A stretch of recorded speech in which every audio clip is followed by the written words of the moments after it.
How to create intertwine text effect in Canva. So first of all, you have to just go and create a new project, and this is a new project here, and this is how I have added here. Right, now change the background color to something that contrasts well with your text to make it stand out.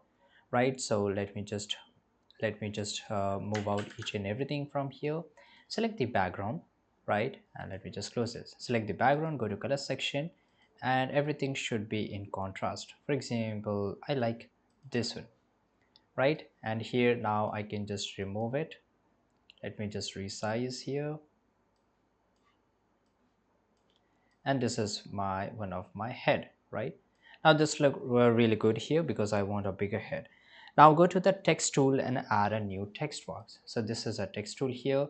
I want to add a new text here, which is this one, right. So this one looks really good, and here I want to add here enter wine, right, and but the text is really big, so I will just go and choose like this here. Now this is it, but the color of my text is not really good, so I have here I will select it and just go and change the right. So maybe this one looks really good.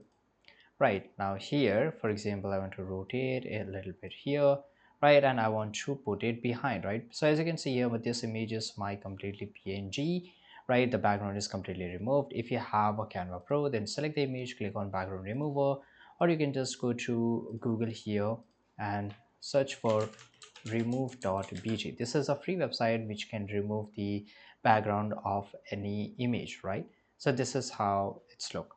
So it's really easy. From there I've removed it. Now I'll just right click on it, go to the layers and click on send backward. Now here, this is how it's look, right. I can just zoom it here, right. This is how it's look really nice, and in this way I can do it. For example, if I don't want a bigger head, then I will just make sure that the head is exact size of the background, and this is how it's look.